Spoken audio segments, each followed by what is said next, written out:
Hey everyone, my name is Daniel and welcome back to the Finance Channel. I hope all of you are having a great day out there. As always, here today, we need to talk about Alibaba because here today, this morning, I went ahead, pulled the trigger, and bought my first batch of Alibaba shares. So in this video, we got to talk about exactly what Alibaba is, some of the risks associated in it, the net income statement, the balance sheet, revenues, etc. And we'll finish it off by doing a valuation comparison with price targets and exactly what I'm doing with this stock moving forward. So if you end up enjoying this video and potentially finding some value in it, please consider subscribing. And with that out of the way, let's get into the video. So Alibaba stock currently trading at around $200 per share at a valuation or market cap rather of roughly $544 billion. So one of the largest companies in the world, significantly smaller than something like Apple, Microsoft, Google, but no doubt one of the biggest. When we look at Alibaba, this is a stock that has experienced a ridiculous amount of negativity over roughly the past year. Since last fall, I want to say, is when we start to see negativity around Alibaba. And in my opinion, this is something to, at least, again, totally my opinion, not financial advice, to potentially take advantage of. And in this video, I'm going to give you guys my bull thesis on Alibaba without ignoring some of the risk. When we look at Alibaba, what is the reasoning behind this massive drop that we saw? Well, it's a few things, and it's kind of one main thing that branches off into many others, but it's mainly the fact that Alibaba is an international Chinese company. It's not within the United States, it's not focused, or rather it operates, some of their business comes from the US, North American market, but they're not located within the United States. They are a Chinese-based company. Now, this opens up some potential risks of potentially fraud, or potential delisting, or regulatory hurdles from the Chinese Communist Party.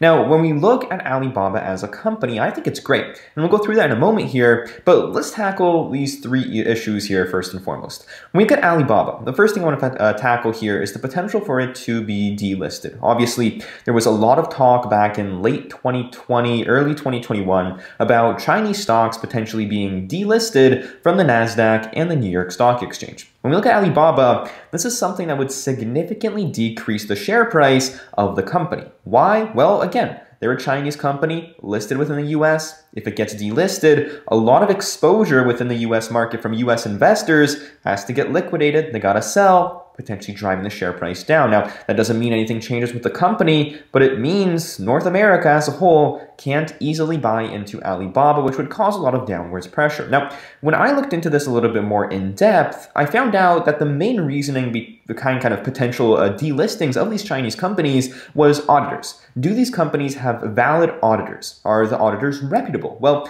the US is saying, all right, if your auditor is audited by the PCAOB, which is, again, an American auditor that audits an auditor in China that audits something like Alibaba. If that makes sense, hopefully it does. But either way, the Chinese auditor is the Hong Kong branch of PwC, which is a very reputable branch, a very reputable auditor, and is certified by the PCAOB. So delisting talks about Alibaba are relatively on hold for now. And in my opinion, stocks that, again, aren't audited by reputable auditors are things that you might not want to worry about. But when it comes to Alibaba, NIO falls in line with this as well. These are stocks that you don't have to worry about from a delisting perspective, at least on a high level compared to others. Now, when it comes to potential fraudulency within China, this is obviously another thing that we got to tick off. Are the numbers that Alibaba gives out false, right? Are they fraudulent? Are they making these numbers up? Fake numbers potentially? Well, when it comes to the Chinese market, again, one of the biggest risks is potential fraudulency when it comes to numbers. And this is something that we've seen over the past couple of months and years. There's an increase in their likelihood of Chinese companies reporting fraudulent numbers compared to something within North America. And looking at Alibaba, obviously being a Chinese company, that risk is prominent and obviously is one of the reasons as to why the share price is going down, right? That risk that Alibaba numbers are potentially false. Well, when it comes to Alibaba, one of the investors that I really, really respect, Charlie Munger, best friends with Warren Buffett. He's one of the people over there at Berkshire Hathaway, started it. He believes in Alibaba. He actually went ahead and initiated a position in Alibaba stock. So that kind of speaks mountains, right? The fact that someone with that much experience in the value investing world believes Alibaba, believes the growth story, believes in the company, and believes that the numbers are true gives me some peace of mind. Although we can't just look at him and say, all right, he bought, let's buy it right now. We got to say, all right, He believes in the numbers, so that gives it some credibility, but also Alibaba is the biggest company within China. Let me repeat that. The biggest company within China. If something comes out that the numbers at Alibaba are false, that significantly reduces the reputation of China as a country and almost speaks volumes to the fact that potentially all of China is a fraud. As Alibaba, again, the face of Chinese technology and innovation, the face of China as a whole, the biggest company within the country. So you really start to think about it. Are the numbers false? In my opinion, not. It's too widely used and the numbers make too much sense, at least at this point, for it to be fraudulent from my understanding. But either way, that's kind of my thinking behind it. Let me know what you think in the comment section down below. But I think this risk has really been priced into the stock. Again, looking at this 1 year chart here, a lot of this is Chinese FUD, right? Fear, uncertainty, and doubt. And kind of, in my opinion, a lot of it is overblown. And for the third reason here, the third risk I just want to cover, I want to get the risks out of the way because I feel like this is, again, one of the reasons, the main reasons behind the stock going down so much, and we got to understand this. The third one is potential regulatory hurdles from the Communist Party of China. Now, when we talk about regulation, Alibaba and big tech within China has been facing regulatory hurdles for the past little while. And obviously we saw the Ant-IPO, which obviously Alibaba has a very large stake in, getting kind of halted back in late 2020, early 2021. Again, causing the share price of Alibaba to decrease. We've seen Alibaba get fined multiple times by the Chinese government, potentially billions of dollars at a time. And in addition to that, there's potentially talk that growth might slow down simply because of regulatory pressures. So looking at Alibaba, and you'll get a better understanding of this in a moment, I don't think the problem with Alibaba is growth, right? Because the valuation is already so low, which we'll take a look at, to where if that's the only risk, I'm comfortable buying it. And again, you'll get a better understanding of this when I go through my actual price targets here. But the company has already grown so significantly to have its valuation stagnate makes the valuation really inherently low right now to the kind of the case where that's already priced in, at least in my opinion, from my understanding, which we'll take a look at in a moment. Now, when it comes to the actual stock, $200 per share, let's take a look at some of the actual fundamentals, the revenues, the balance sheets, the valuations. We'll do some price targets and I'll go through exactly what I'm doing with Alibaba stock. By the way, if you enjoy my investing perspective and want a kind of a more personal experience with how I invest my money, feel free to check out the Patreon link in the description down below. First link down there gives you access to buy and sell alerts. Whenever I buy or sell a cryptocurrency, the private group members actually knew about me buying Alibaba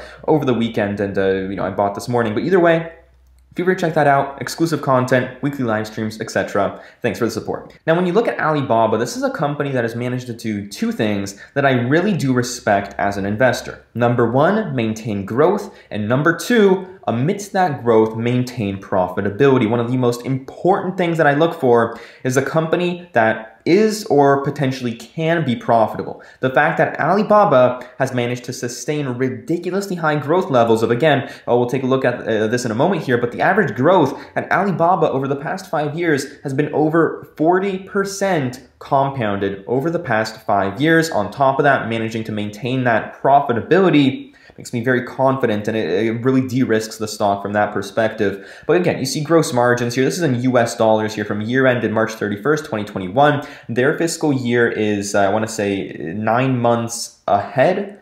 I think I'm saying that right. But you look at the normal fiscal year. 2021 would end on December 31st of 2021. For them, it ends on March 31st of 2021. That is the end of their fiscal year. So yep, 9 months ahead of our schedule. That is their year. So when you look at analyst estimates saying 2022, 2023, keep that in mind. Fiscal year 2022 has actually already started for them, which is actually very interesting. But either way, you see cost of revenue around $65 billion. Again, this is off of $110 billion in revenue throughout 2020, throughout year end to 2021. So March 31st of 2020 to March 31st of 2021. Keep that in mind. Mainly 2020 we're looking at here. Cost of revenue, or gross margins around 45% at this point. That's great. Product development, you see again around 8% going to research and development. Around 10% of their revenues are going down to sales and marketing, some general administrative expenses, amortization, so change in value of their assets and whatnot, and you get to roughly $13 billion in income from operations. Now, one thing that I find really interesting about Alibaba is that they have managed to absolutely kill it from the perspective of investing in small companies. The amount of money they make off of their short-term and medium-term or even long-term investments has been phenomenal. By investing in smaller companies that they believe in, taking stakes in others, they have managed to make a lot of money year over year over the past roughly decade simply from these investments. And you'll see the balance sheet in a moment here. It's absolutely awesome. But again, you see income from operations sitting at $13.7 billion, while interest and investment income sitting at roughly $11 billion for 2021. So although a majority of their net income is coming from their core business, you see that they're actually making a lot of money. And you might consider this a one-time expense, but the thing is, this has been consistently growing. So I find it okay to use this number within my price targets, potentially cutting it back a little, but either way, they managed to do a great job from the perspective of investments, and again, just a great thing overall. Other income, interest expenses, and whatnot, and you get to roughly $25 billion in income before income tax, and you have some income tax there, again, roughly 20%, a little, just around 20% there, and you get net income of just around $20 billion at this corporation. So you look at it currently sitting at, again, you can look at the price to earnings ratio here. Roughly a $544 billion market cap. Statistics, currently trading at a trailing price to earnings ratio of 24. Let me repeat myself. This is a company that has grown revenues over 40% year over year over the past 5 years. That is ridiculous growth, and to be trading at this low of a multiple, again, further showcases the fear, uncertainty, and doubt that investors have about Alibaba. Now, what does the balance sheet look like? Is this company on the brink of potentially bankruptcy? Well, actually, no. This company has one of the best balance sheets I've ever seen. Look at current assets. Current assets sit at just under $100 million. This is cash, short-term investments, restricted cash, equities, etc. Roughly $100 million or $100 billion in total current assets that they can access within the near future. You look at current liabilities, this is debt that they need to pay off within roughly the next 6 to 12 months. Current liabilities sit at just around $57 billion. They have much more cash than they do have current liabilities. You look at total liabilities, sitting at $92 billion, just below here. Their current cash, all the money that they have currently, can pay off all of their debt. This is awesome. It really de-risks the stock, and this is the equivalent of you having the amount of money in your checking account to pay off your mortgage, your car loan, your credit card bills, pretty much every single form of debt that you have. Really de-risks the company. Again, the biggest risk at this company is the numbers. Are the numbers true? If you believe the numbers are true, it's awesome. Now, when we look at exactly what my price targets look like, this is the spreadsheet that I have. If you want access to this, by the way, again, feel free to check out the Patreon in the description down below. You get access to all of my fundamental analysis spreadsheets, and you can actually change them around to fit your investing mindset. But either way, when we look at Alibaba here, they're expected, or at least analysts are expecting them to do roughly $143 billion in revenue throughout fiscal year 2022. Again, keep in mind this is mainly 2021 with 3 months of 2022 included. Very important when it comes to the fiscal year. Now, I'm going to assume roughly a 23% average growth rate moving into fiscal year 2026, or at the end of the day, the beginning of 2026. Keep that in mind. This gives us revenue of just over $300 billion by, again, fiscal year 2026. This, in my opinion, is very, very conservative, especially given the fact that revenue growth over the past 5 years has averaged at 46%. Now, totally, I get it. This will decrease with time, but that's totally priced in, at least in my opinion, to this estimate of, again, 23%. Net income margin, I have it sitting at 24.6%, equivalent to what we've seen over the past 5 years. Again, past 5 years, Alibaba has maintained a net income margin of just around 24.6%. These two numbers together give us roughly $80 billion in net income by beginning of 2026. So you use, let's say, like a 20 PE ratio on that. This is the current valuation of the stock, by the way, current share price, just around $200. This gives us a current market cap, multiplying it by the shares outstanding of just around $544 billion. Again, you multiply this PE ratio by the net income, you get a $1.6 trillion company, or roughly a 3x in upside over the next 5 years, roughly a 25% return on your investment on a yearly basis over the next 5 years. That outperforms the market in a major way. Now, what is the potential downside with this? Well, you got to consider that these numbers are already very conservative. Let's be completely honest about that. When it comes to a potential risk, it's just about the numbers, guys. Do you believe in these numbers? Do you believe that Alibaba is truthful in reporting these numbers? And do you believe that they're going to continue growing? When you look at the Chinese economy, it's significantly behind on a per capita basis than something like the United States. imagine if the economy continues to rebound, Alibaba remains at the forefront of the Chinese economy, the same way Amazon did within the United States.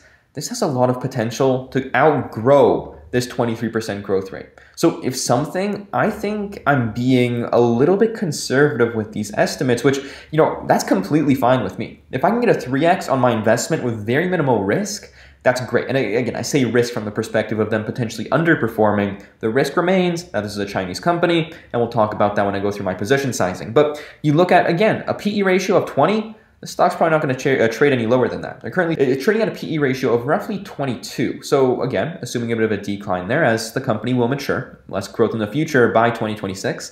You look at this net income margin, staying stagnant, let's say maybe declines, their short-term investments don't go as well as we originally thought. Hey, you get a little bit of a decrease here, roughly 20% yearly over the next 5 years. Maybe their growth isn't as strong.